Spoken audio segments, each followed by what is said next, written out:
ഇതുപോലൊരു കോടതി മുറിയിൽ വെച്ച് ഇതുപോലെ തന്നെ എന്നെ കുഴപ്പിച്ചതാ നീതിയുടെ കാവലാണെന്ന് പറയുന്ന വക്കീലന്മാർ.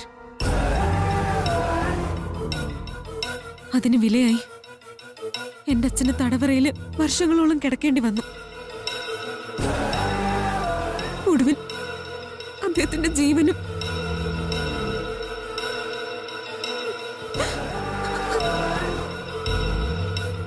കോടതിയിൽ വികാരപരമായ പ്രഹസനങ്ങൾക്ക് സ്ഥാനമില്ല.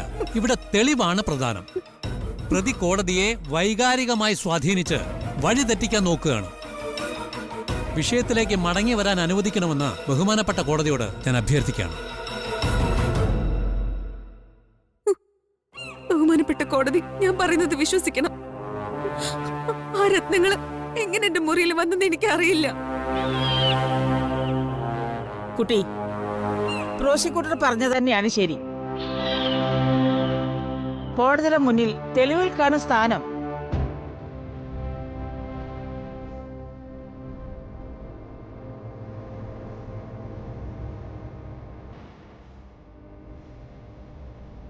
ഈ വാളുമായി ബന്ധപ്പെട്ട് നിങ്ങളുടെ വീട്ടിൽ മുമ്പും പ്രശ്നങ്ങൾ ഉണ്ടായിട്ടില്ലേ? അന്നും നിങ്ങൾ സംശയത്തിന്റെ മുൾമുനയിലായിരുന്നില്ലേ? ഇല്ല, അങ്ങനെയൊന്നും സംഭവിച്ചിട്ടില്ല. ഇതാരോ മനഃപൂർവ്വം എന്നെ കൊടുക്കാൻ വേണ്ടി ചെയ്തതാ.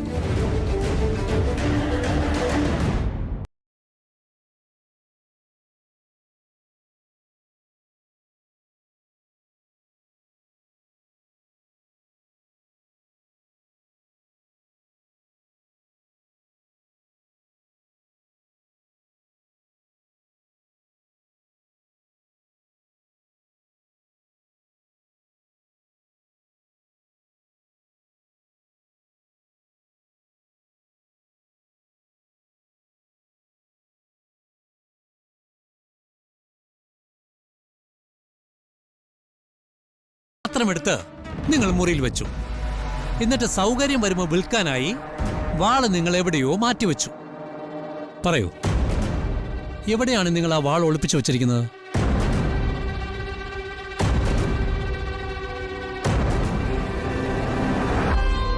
ബഹുമാനപ്പെട്ട കോടതി, ഞാൻ പറയുന്നത് കേൾക്കണം.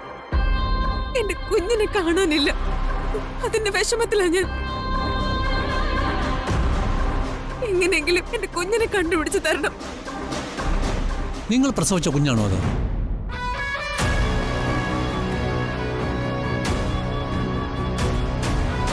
യുവർ ഓണർ, കുഞ്ഞിനെ നഷ്ടപ്പെട്ട കേസും വാള് നഷ്ടപ്പെട്ട കേസും തമ്മിൽ യാതൊരു ബന്ധവുമില്ല. ഇവരുടെ കയ്യിൽ വാൾ ഉണ്ടായിരുന്നു എന്നതിന് തെളിവാണ് ആ രത്നങ്ങൾ ഇവരുടെ മുറിയിൽ നിന്ന് കിട്ടിയത്. ഇവരാണ് യഥാർത്ഥ കുറ്റവാളി. Objection your honour. Objection sustained.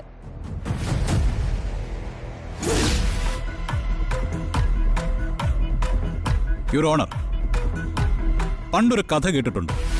കുളിക്കടവിൽ ആരോ ഊരി വെച്ചൊരു സ്വർണമാല ഒരു കാക്ക കൊത്തിക്കൊണ്ടുപോയി. പോകുന്ന വഴിക്ക് കാക്കയുടെ ചുണ്ടിൽ നിന്നും ആ സ്വർണമാല മറ്റൊരാളുടെ വീടിന്റെ മുറ്റത്ത് വീണു.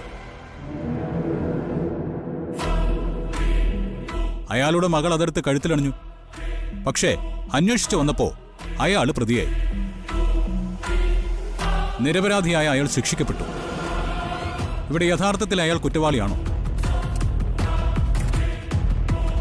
അയാളുടെ മകൾ കുറ്റവാളിയാണോ? കാണാമറയത്തേക്ക് പറന്നുപോയ ആ കാക്കയാണ് യഥാർത്ഥ കുറ്റവാളി. ഇവിടെയും യഥാർത്ഥ കുറ്റവാളി ആ കാക്കയെ പോലെ തന്നെ കാണാമറയത്താണ്. യുവർ ഓണർ, ഈ കാക്കയുടെ കഥയും വാളിന്റെ കേസും തമ്മിൽ എന്താണ് ബന്ധം? പിന്നെങ്ങനെയാണ് ഇവരുടെ മുറിയിലെ രക്തങ്ങൾ വന്നത്? അതിനെന്തെങ്കിലും തെളിവുകളുണ്ടോ? ആരെങ്കിലും സാക്ഷികളുണ്ടോ?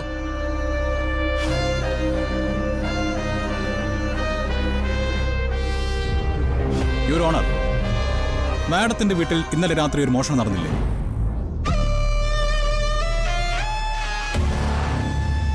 ഞാൻ ചോദിച്ചത് സത്യമല്ലേ മാഡം? സത്യമാണ്. ഇന്നലെ രാത്രിയില് എന്റെ വീട്ടില് മോഷണം നടന്നിരുന്നു. പോലീസിൽ കംപ്ലൈന്റ് ചെയ്തിട്ടുണ്ട്. മാഡത്തിന്റെ വീട്ടിൽ നിന്നും മോഷണം പോയത് ഈ പേനയല്ലേ? അത് അല്ല, ഇതെങ്ങനെ നിങ്ങളുടെ കയ്യിൽ വന്നു? അല്ല, എന്റെ വീട്ടിൽ മോഷണം നടന്നെന്ന് നിങ്ങൾക്ക് എങ്ങനെ മനസ്സിലായി? ഇപ്പോൾ പ്രോസിക്യൂഷൻ പറഞ്ഞ ഈ നീതി അനുസരിച്ച് ഈ പേനയെക്കുറിച്ചൊരു അന്വേഷണം വന്നാൽ യഥാർത്ഥത്തിൽ അറസ്റ്റിലാവുന്ന മേഡം തന്നെയാണ്. കാരണം ഈ പേനയുടെ ബാക്കി ഭാഗമുള്ളത് മേഡത്തിന്റെ കയ്യിലാണ്.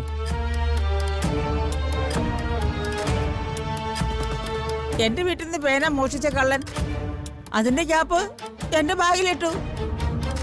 അതിന് ഞാൻ കുറ്റവാളിയാണോ? അല്ലെങ്കിൽ തന്നെ എന്റെ പേന ഞാൻ എന്തിനാ മോഷ്ടിക്കുന്നേ? അതുപോലെ തന്നെയല്ലേ എന്റെ കക്ഷിയും.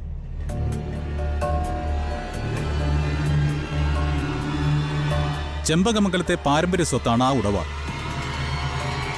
അവർക്കാർക്കും അത് മോഷ്ടിക്കേണ്ട ഒരു ആവശ്യമില്ല. ഇവിടെ കുറ്റവാളി മറ്റാരുമാണ്. മേഡത്തിന് കൊടുക്കാൻ ഒരു കള്ളൻ പേനയുടെ ക്യാപ്പ് മേഡത്തിന്റെ ബാഗിൽ വെച്ചു എന്ന് പറയുന്നത് പോലെ തന്നെയാണ് എന്റെ കക്ഷിയുടെ മുറിയിൽ രത്നങ്ങൾ ഒളിപ്പിച്ചു വെച്ചതും.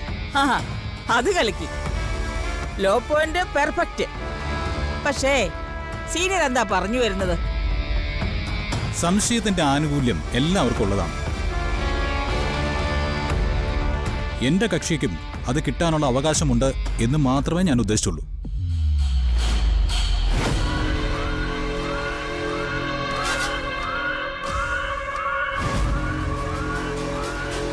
ഇതിന്റെ പേരിൽ ജാമ്യം അനുവദിക്കാതെ ഈ പ്രായത്തിൽ ഒരു പെൺകുട്ടിയെ ജയിലിനകത്താക്കിയാൽ ഉണ്ടാകാൻ പോകുന്ന നാണക്കേടിനെയും അപമാനത്തെയും കുറിച്ച് എനിക്ക് നല്ല ഭയമുണ്ട്.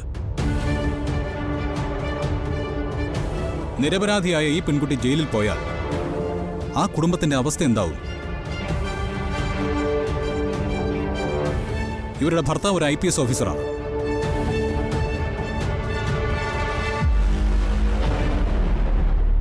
മറ്റൊരാളെ കൊടുക്കാൻ വേണ്ടി വേണമെങ്കിൽ ഇവർക്കും ചെയ്യാമല്ലോ. അങ്ങനെയാണെങ്കിൽ മേഡത്തിന്റെ കാര്യത്തിലും അത് ബാധകമാവല്ലോ. പേനയുടെ ക്യാപ്പ് മാഡം തന്നെ ബാഗിൽ വെച്ചിട്ട് മറ്റൊരാളെ കൊടുക്കാനായിട്ട് പേന ഉപയോഗിച്ചെന്ന് പറയാമല്ലോ. അപ്പൊ വക്കീലിന്റെ കക്ഷിക്ക് ജാമ്യം അനുവദിക്കാതെ രക്ഷയില്ല.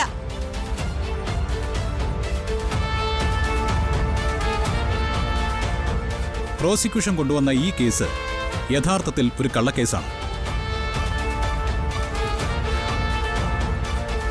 എന്റെ കക്ഷിയെ അതിൽ കൊടുക്കുകയാണ് ചെയ്തിരിക്കുന്നത്.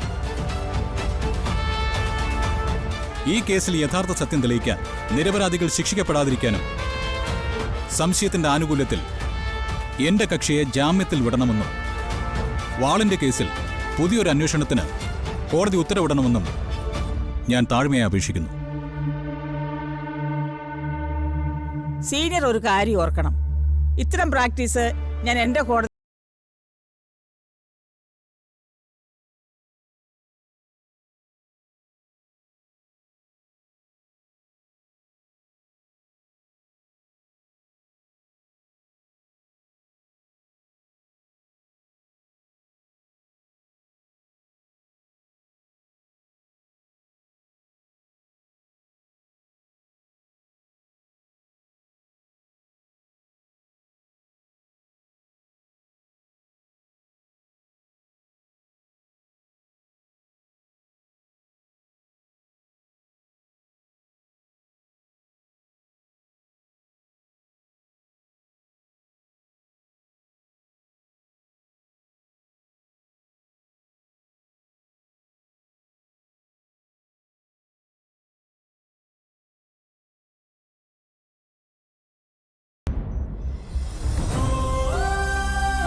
നമസ്കാരം. നമസ്കാരം. എന്താ രാജലക്ഷ്മി അമ്മേ, സുഖമല്ലേ? സുഖമാണ് സാറേ. എന്നാലും എനിക്കൊരാവശ്യം വന്നപ്പോ സാറ് വന്നല്ലോ, അത് മതി. എത്ര നന്ദി പറഞ്ഞാലും തീരില്ല. രാജലക്ഷ്മി അമ്മ ഒരാവശ്യം പറയുമ്പോ എനിക്ക് വരാതിരിക്കാൻ പറ്റുമോ? എവിടെ നമ്മുടെ പ്രതികൾ?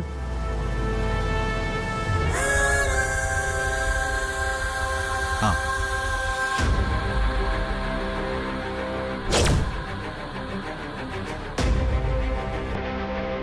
ഒന്നും പേടിക്കണ്ട, എന്തു വന്നാലും ഞാനില്ലേ.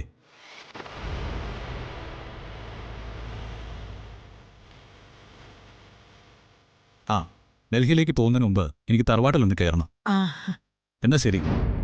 അയ്യോ സാറിന്റെ ഫീസ്. ഫീസൊക്കെ ഞാൻ പിന്നെ വാങ്ങിച്ചോളാം. അല്ലെങ്കിൽ ഒരു കാര്യം ചെയ്യാം, എൻ്റെ വൈഫിൻ്റെ അടുത്ത ബർത്ത്ഡേക്ക് രാജലക്ഷ്മി അമ്മ തന്നെ ഡിസൈൻ ചെയ്ത ഒരു സാരി ഇവിടുന്ന് അങ്ങോട്ട് പാഴ്സൽ ചെയ്താൽ മതി. അവൾക്കത് സന്തോഷമായിക്കോളും.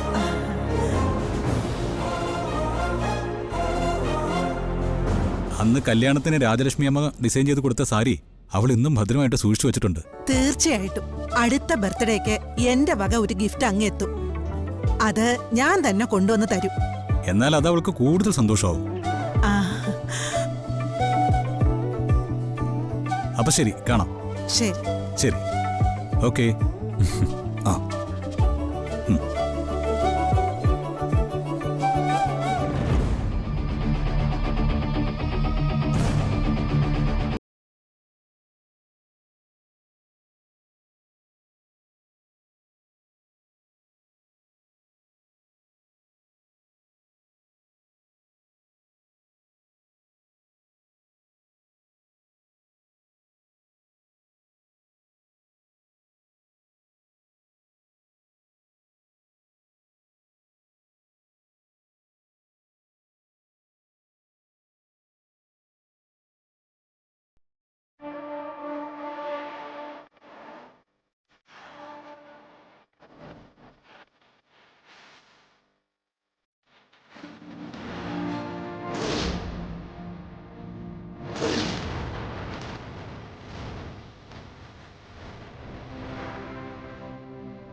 ഇവരിത് എങ്ങോട്ടാ പോകുന്നത്? എന്തായാലും നമുക്ക് പോയി നോക്കാം.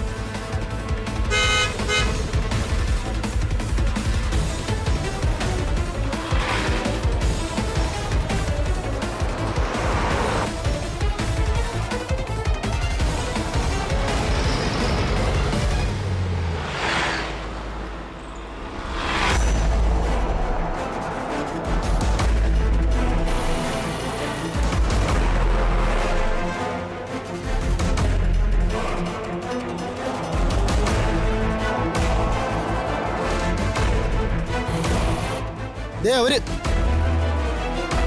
ആര്? ആ അർച്ചന. അവള് മാത്രമല്ലല്ലോ, മീനാക്ഷിയുണ്ട്. നടശ പറപ്പിക്കടാ.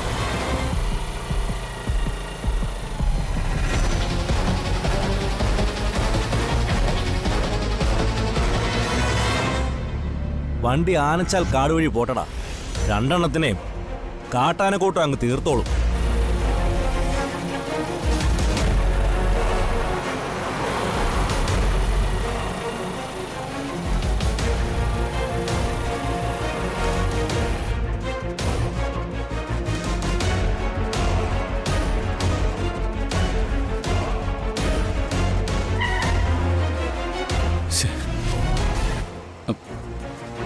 അവരെങ്ങോട്ടാ പോയത് കാർത്തിക്? എങ്ങോട്ട് പോയെന്ന് അറിയില്ലല്ലോ. ഒരു കാര്യം ചെയ്യേ, റൈറ്റ് എടുക്കാം, നമുക്ക് നോക്കാം.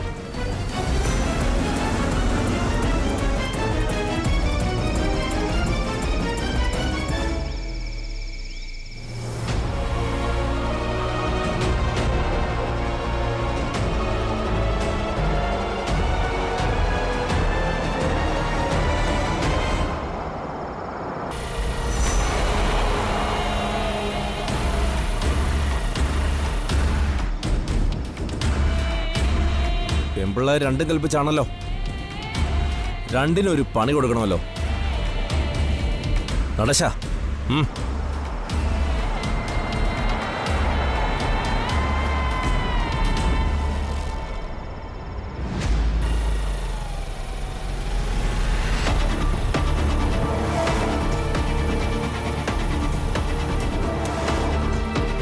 അവന്മാര് അങ്ങോട്ടാ പോയതെന്ന് തോന്നുന്നു. എന്ന് വണ്ടി എടുക്ക.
അങ്ങോട്ടൊരു കാട്ടുവഴി കാണുന്നുണ്ട്.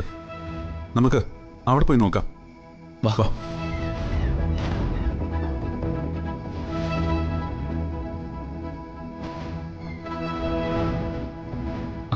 അല്ല, അവർ ഈ വഴി എങ്ങോട്ടാ പോയിട്ടുണ്ടാവുക?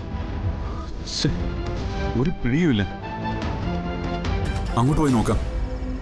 എന്തായാലും അവരെ രണ്ടുപേരെയും കണ്ടെത്തിയിട്ടേ നമ്മൾ ഈ കാട്ടിൽ നിന്ന് തിരിച്ചു പോകും. അങ്ങോട്ട് നോക്കാം.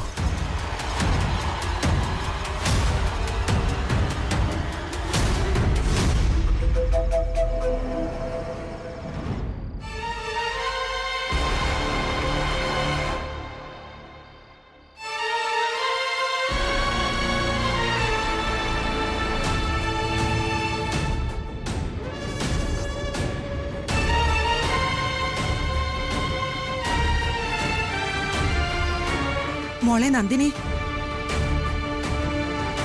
മോളെ എത്ര നേരമായി നീ ഇങ്ങനെ അവിടെ നിൽക്കുന്നേ? അമ്മേ, എന്റെ മോള്, ഈ ഇരുട്ടത്ത് എന്റെ മോൾ ഒറ്റയ്ക്ക്.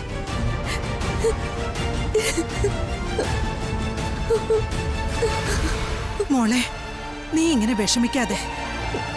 കാർത്തിമോനും കൂട്ടരെ അന്വേഷിച്ചു പോയിട്ടുണ്ടല്ലോ. അവരിപ്പം മീനാക്ഷിയും കൂട്ടിക്കൊണ്ടിങ്ങ് വരും. അമ്മേ, എനിക്കൊരു സമാധാനവും ഇല്ല. മനസ്സിനുള്ളിൽ ഒരു ഭീതി. മീനാക്ഷിക്ക് ഒന്നും സംഭവിക്കില്ല മോളെ. അവള് തനിച്ചല്ലല്ലോ, അർച്ചനയും കൂടില്ലേ?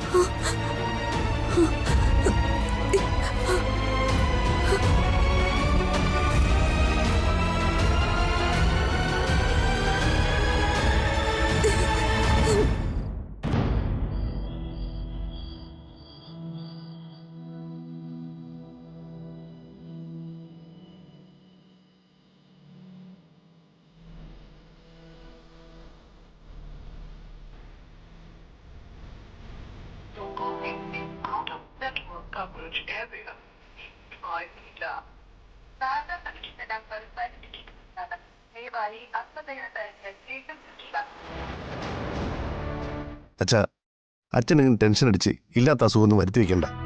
അവരിങ്ങ് എത്തിക്കോളും. സച്ചേട്ടനും ഏട്ടത്തി മാത്രമല്ലല്ലോ, അവരുടെ കൂടെ കാർത്തിക മീനാക്ഷി ഇല്ലേ? ആരൊക്കെ ഉണ്ടായിട്ടെന്താ? എന്റെ കുഞ്ഞുങ്ങൾ ഏതെങ്കിലും അപകടത്തിൽപ്പെട്ട് കാണുമോ എന്ന് ആർക്കറിയാം? വിളിച്ചിട്ടാണെങ്കിൽ കിട്ടുന്നുമില്ല.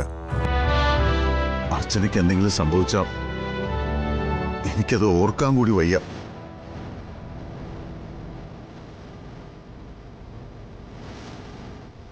കണ്ടില്ലേ നിന്റെ അച്ഛൻ നിന്ന് ഒരുങ്ങുന്നത്? ഇപ്പോഴും സ്വന്തം മോനെക്കുറിച്ച് ഓർത്തല്ല നിന്റെ അച്ഛൻ്റെ വേവലാതി, മരുമകളെക്കുറിച്ച്. അത് പിന്നെ അങ്ങനെയല്ലേ വരൂ. മകളേക്കാൾ പ്രിയം എപ്പോഴും മരുമകളോടാണല്ലോ. ഞാനും ഇവിടുത്തെ മരുമകൾ തന്നെ, മൂത്ത മരുമകൾ. എൻ്റെ കാര്യത്തിൽ അച്ഛൻ ഇങ്ങനെ ഒരുങ്ങുന്നത് ഞാൻ ഒരിക്കലും കണ്ടിട്ടില്ല. അതിന് വെറുതെ മരുമകളാണെന്ന് പറഞ്ഞിട്ട് കാര്യമില്ല. അമ്മായിയപ്പന് മണിയടിക്കാനും അറിയണം. അർച്ചനടുത്തേക്ക് അത് നന്നായിട്ട് അറിയാം. നമുക്ക് പോലീസ് വിവരം അറിയിച്ചാലോ? അച്ഛൻ പേടിക്കണ്ട, സച്ചേട്ടൻ ഏട്ടത്തെയും കൊണ്ടേ വരൂ.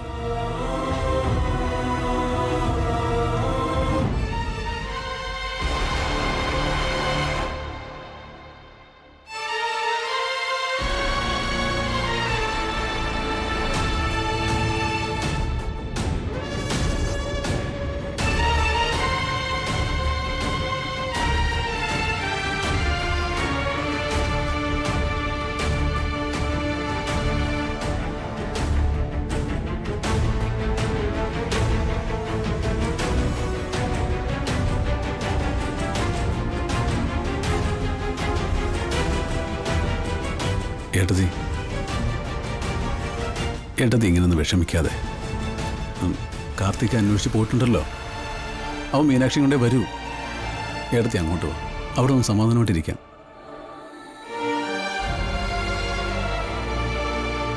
ആ ഏട്ടത്തി, ഞാനല്ലേ വിളിക്കുന്നത്, വാ.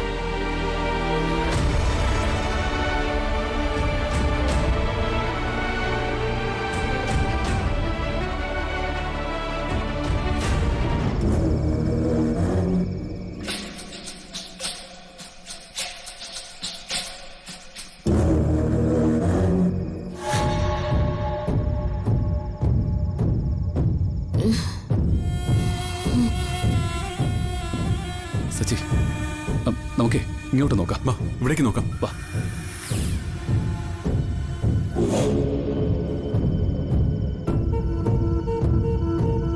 അവരെ ഈ കാടിനുള്ളിൽ എവിടെയോ ഉണ്ട്, സംശയമൊന്നും വേണ്ട. കാർത്തിക്, സൂക്ഷിക്കണം, ആന ഇറങ്ങുന്ന സ്ഥലമാ. വാ.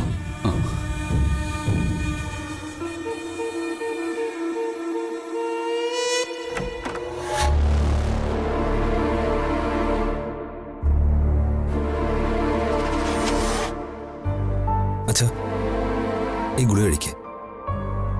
അതിന് എനിക്ക് രാത്രി കഴിക്കാനുള്ള ഗുളിക ഏതാണെന്ന് നിനക്കറിയാവോ? എനിക്കറിയാം. അർച്ചനയ്ക്ക് അറിയൂ. കവറിന് പുറത്ത് എല്ലാം വിശദമായിട്ട് എഴുതിയിട്ടുണ്ട്. അവനെന്താ കൊച്ചുകുട്ടിയാണോ അച്ഛാ? അച്ഛൻ്റെ മെഡിസിൻ എടുത്തു തരാൻ ഇവനറിയത്തില്ലേ? അത് ശരിയാവില്ല. ചില കവറിലെ ഗുളികളൊക്കെ അങ്ങോട്ടും ഇങ്ങോട്ടും മാറിയിട്ടുണ്ടാവും. അത് നോക്കി എടുത്തു തരാൻ അർച്ചനയ്ക്ക് മാത്രമേ അറിയൂ. അച്ഛാ, ഇത് മാറിയിട്ടൊന്നുമില്ല. രാത്രി കഴിക്കേണ്ട ഗുളിക തന്നെ. വേണ്ട, നീ അതോടെ വെച്ചേക്ക്. ഞാൻ അർച്ചന വന്നിട്ട് കഴിച്ചോളാം. അച്ഛാ, രാത്രി കഴിക്കാനുള്ള ഗുളിക തന്നെയാ. കവറിലെല്ലാം കൃത്യമായിട്ട് എഴുതിയിട്ടുണ്ട്. എന്നാലും വേണ്ട, അർച്ചന വരട്ടെ. അച്ഛൻ എന്തിനാ അങ്ങനെ വാശി പിടിക്കുന്നത്? അർച്ചന ഒരു ദിവസം ഇവിടെ ഇല്ലെങ്കിൽ അച്ഛൻ ഗുളിക കഴിക്കില്ലെന്നാണോ?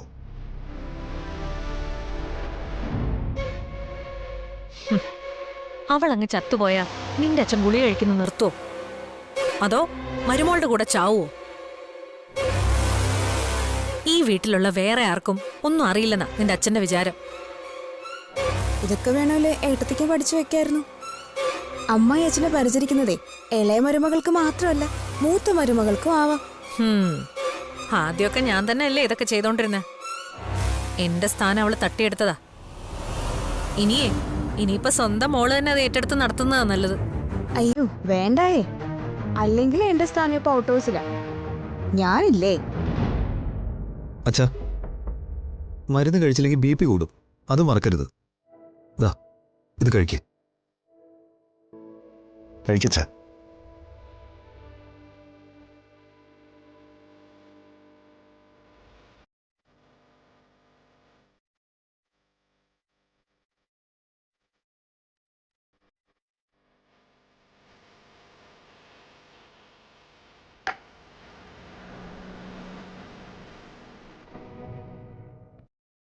ഈശ്വര, എന്റെ കുഞ്ഞുങ്ങളെ കാത്തോളണേ.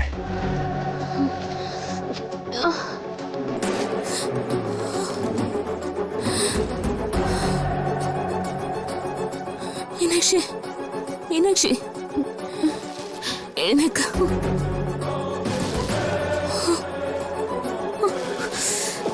എഴുന്നേക്ക.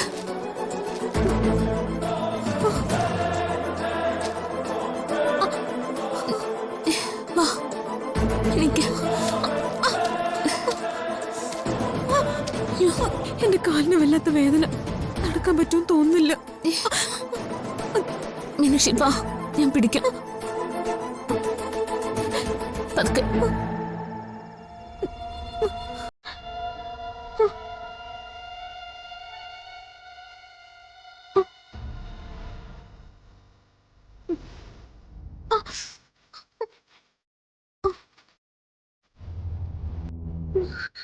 നമുക്ക് പോയി നോക്കാം.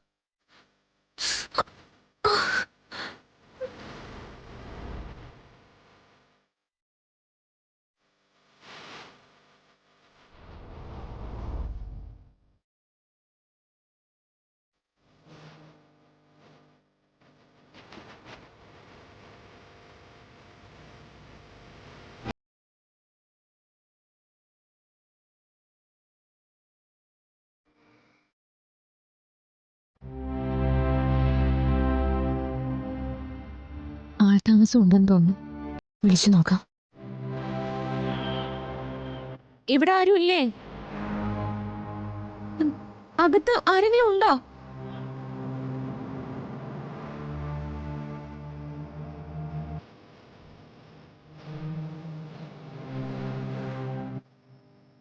ആരാ? ഞങ്ങള് വഴിതെറ്റി വന്നതാ. വഴി തെറ്റി വന്നതോ? കൊച്ചു പിള്ളേരാണല്ലോ. ആ, കേറി വാ. ആ കൊലകൊമ്പൻ എപ്പോഴാ വരുന്നേന്നറിയില്ല. കേറി വാ.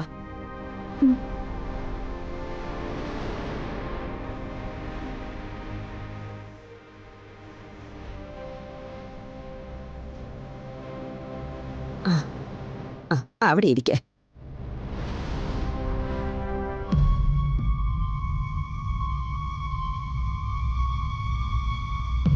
നിങ്ങൾ എന്താ നട്ടപ്പാതിരാക്കി ഈ കാട്ടിലേക്ക് വന്നത്? ഞങ്ങള് വഴിതെറ്റി കാട്ടിൽ പെട്ടുപോയതാ.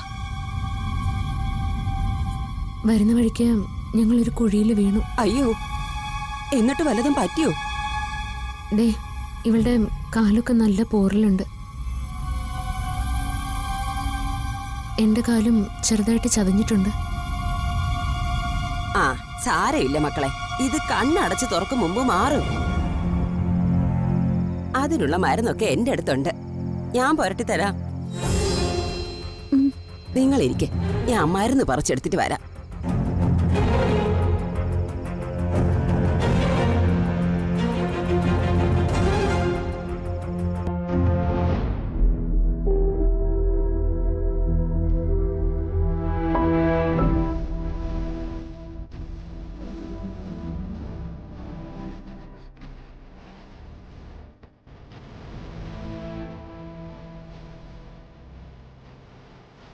അച്ഛാ,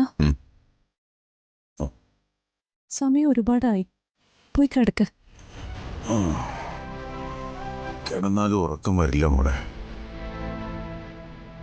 ഇങ്ങനെ ഇരുന്ന് ഉറക്കമൊഴിച്ച് വെറുതെ അസുഖമൊന്നും പിടിപ്പിക്കണ്ട. നേരം വെളുക്കുന്നതിന് മുമ്പ് അവരിങ്ങ് വന്നോളൂ. വാ അച്ഛൻ വാ. മനസ്സിനൊരു സമാധാനമില്ല മോളെ. അവർക്കെന്തോ ആപത്ത് പിണഞ്ഞ പോലെ ഉള്ളിലൊരു പേടി. മുൻപൊരിക്കലും എനിക്കിങ്ങനെ ഉണ്ടായിട്ടില്ല. ഇന്നിനി കിടന്നാലും എനിക്ക് ഉറക്കം വരുമെന്ന് തോന്നുന്നില്ല. മോള് പോയി കിടന്നോ. അവര് വരുന്നവരെ അച്ഛൻ ഇവിടെ തന്നെ ഇരുന്നോളാം. അതൊന്നും വേണ്ട. അച്ഛനെ വിളിച്ച് മുറിയിൽ കൊണ്ടുപോയി വിട്ടിട്ടേ വരാവൂന്ന് പറഞ്ഞ എന്നെ ഇങ്ങോട്ട് സന്ദീപ് വിട്ടത്. വെറുതെ എന്നെ വഴക്ക് കേൾപ്പിക്കില്ലേ അച്ഛാ. അച്ഛൻ വന്നേ, ഞാനല്ലേ വിളിക്കുന്നേ.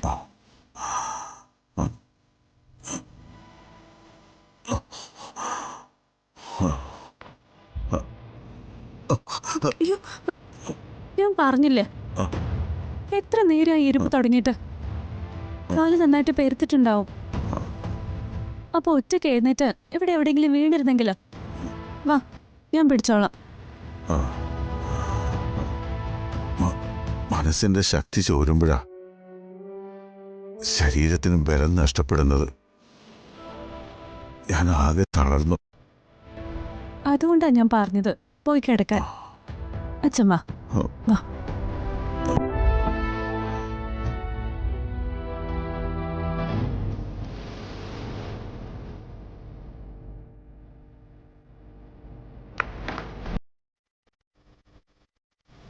ഈ പോക്ക് പോയാ മരുമകളെ ഓർത്ത് ഇയാൾക്ക് അറ്റാക്ക് വരുന്ന തോന്നുന്നു.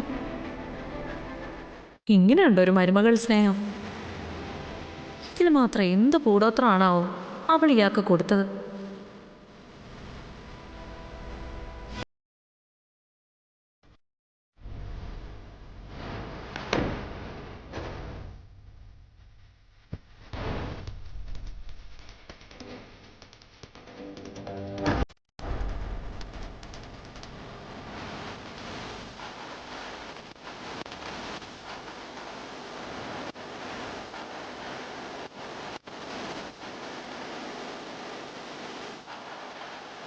അവൾ ഇനി ഒരിക്കലും തിരിച്ചു വരില്ല എന്നറിഞ്ഞ എന്തായിരിക്കും ഇയാളുടെ അവസ്ഥ?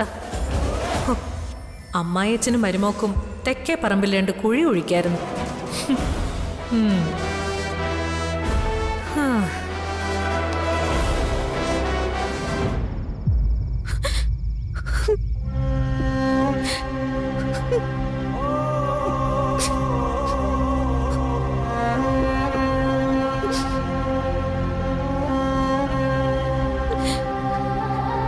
എന്റെ കുഞ്ഞ്. കരയാതെ, നമ്മുടെ കുഞ്ഞുങ്ങളെ നമുക്ക് തന്നെ തിരിച്ചു കിട്ടും. ഉറങ്ങിക്കോ.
ഈ വാള് ഞാൻ എടുത്തതുകൊണ്ടാണല്ലോ ചെമ്പകമംഗലത്ത് ഇത്രയും പ്രശ്നങ്ങൾ ഉണ്ടായത്. ഞാൻ ഇതെല്ലാം കാരണക്കാരിയായല്ലോ ദൈവമേ.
പാവം രാത്രി മുഴുവൻ എന്നെ നോക്കിയിരുന്ന ഉറങ്ങിയിട്ടേ ഉണ്ടാവില്ല.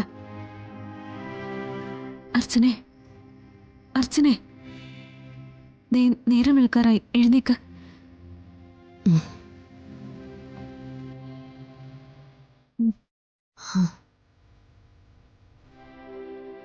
നമുക്ക് പോവണ്ടേ?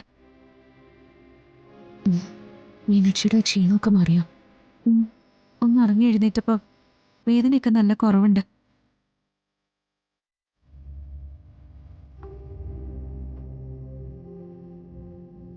ആ വേദനയൊക്കെ പമ്പ കടന്നിട്ടുണ്ടാവും. അത്രയ്ക്ക് നല്ല പച്ചമരുന്നാ ഞാൻ അരച്ച് തേച്ചത്. ശരിയാ, ആ വേദനയൊക്കെ നല്ല കുറവുണ്ട്. നിങ്ങളിരിക്കെ, ഞാൻ കാപ്പി എടുത്തോണ്ട് വരാം. ദേ പാലില്ല കേട്ടോ, ചുക്ക് കാപ്പിയാ.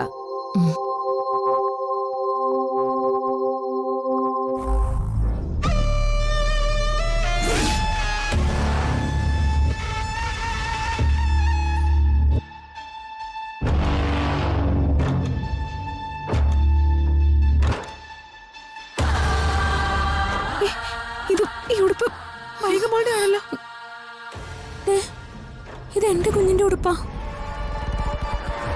നമ്മുടെ കുഞ്ഞുങ്ങളുടെ ഉടുപ്പ് ഇവിടെ എങ്ങനെ വന്നു? മുത്തശ്ശി, ഈ കുഞ്ഞുടുപ്പുകൾ ആരുടെയാ? അത് ഇന്നലെ നിങ്ങൾ വരുന്നതിന് മുൻപ് 2 നാടോടി പെണ്ണുങ്ങൾ ഇവിടെ വന്നായിരുന്നു. അവരുടെ പിള്ളേരുടേതാവും.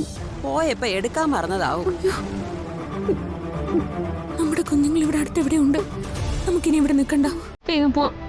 മുത്തശ്ശി, ഞങ്ങൾ പോവാണേ.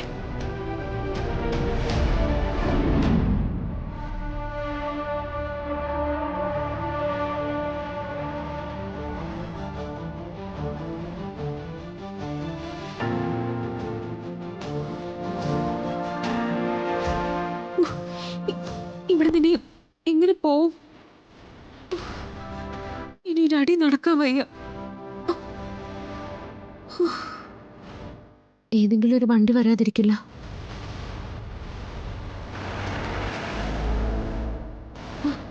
ഒരു വണ്ടി വരുന്നുണ്ട്.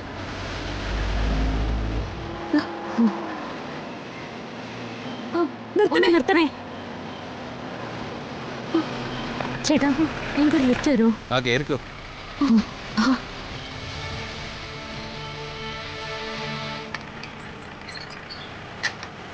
കേറിക്കോ.